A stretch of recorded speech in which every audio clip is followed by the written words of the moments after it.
Panggilannya.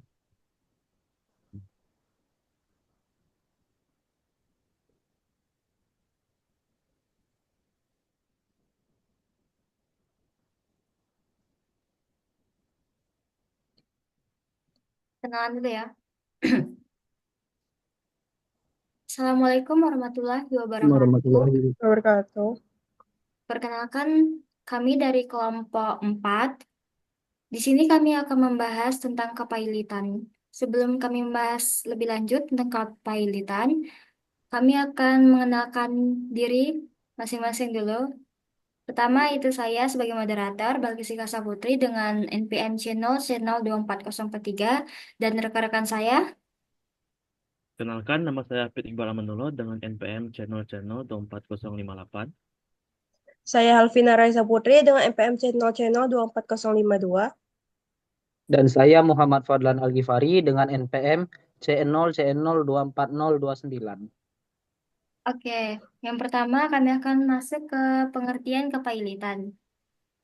Kepailitan adalah sita umum atas kekayaan debitur pailit yang pengurusan dan pemberesannya dilakukan oleh kurator di bawah pengawasan hakim, pengawasan sebagaimana diatur dalam Undang-Undang Nomor 37 Tahun 2004.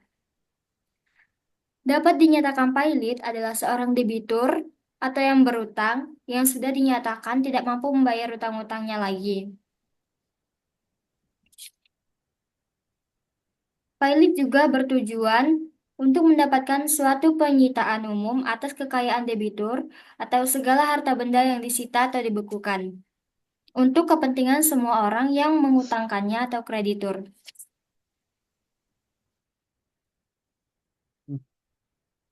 Yang kedua yaitu tentang akibat dijatuhkannya pailit.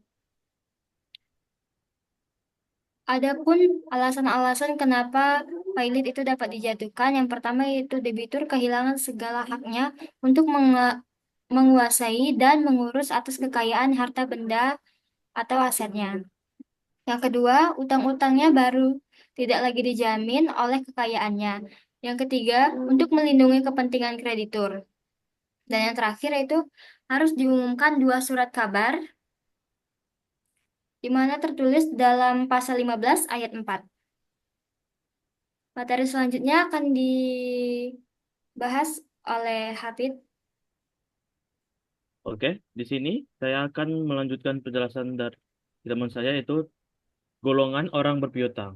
Menurut pasal 55 UU nomor 37 tahun 2004, para kreditur dapat dibagi menjadi beberapa golongan. Yang golongan pertama yaitu golongan separatisan, yaitu kreditur pemegang gadai, jaminan bodisa, hak tanggungan, hipotek, atau hak agunan atas keberadaan lainnya, biasanya disebut kreditur previden, preferen, yaitu para kreditur yang mempunyai hak punya hak didahulukan.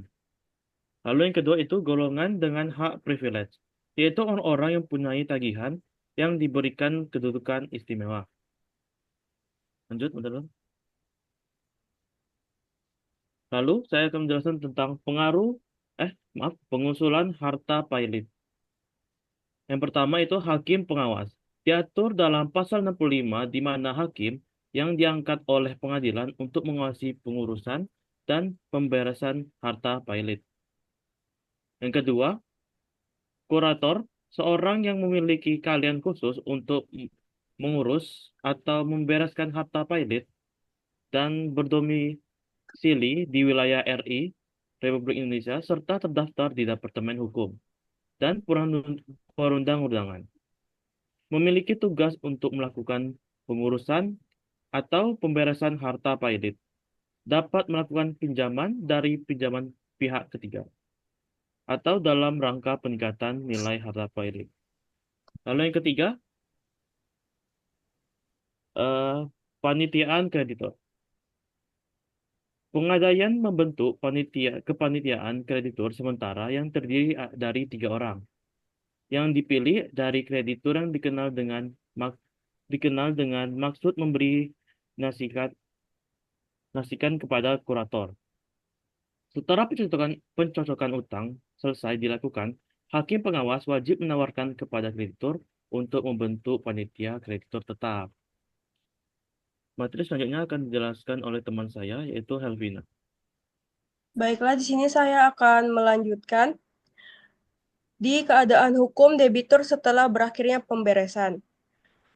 Nah, terdapat dua. Yang pertama, adanya setelah daftar pembagian penutup menjadi mengikat, maka kreditur memperoleh kembali hak eksekusi terhadap harta debitur mengenai piutang mereka yang belum dibayar.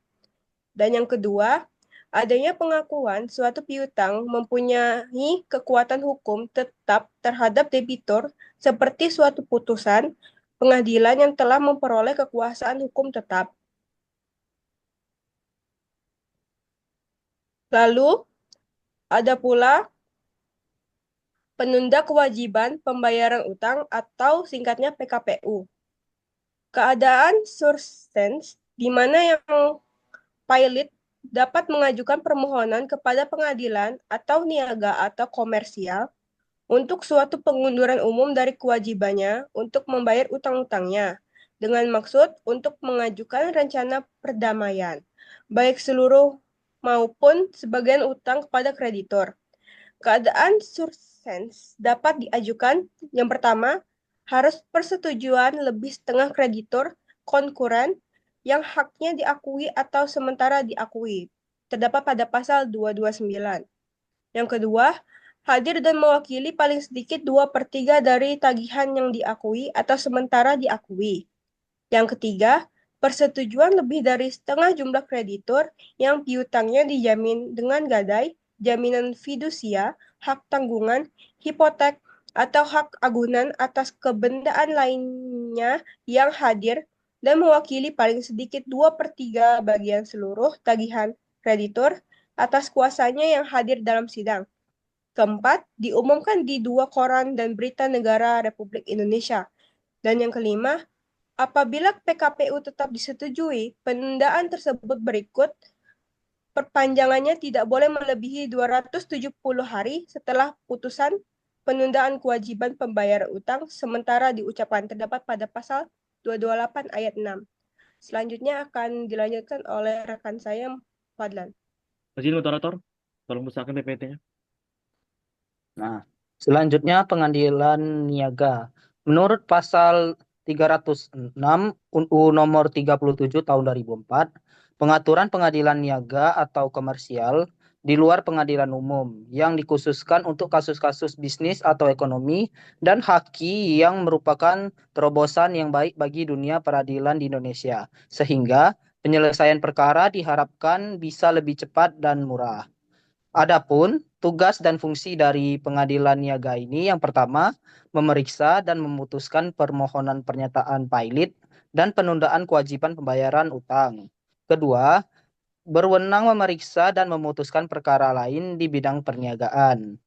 Ketiga, prosedur yang diterapkan bisa lebih cepat dalam hal perkara selesai dalam 30 hari.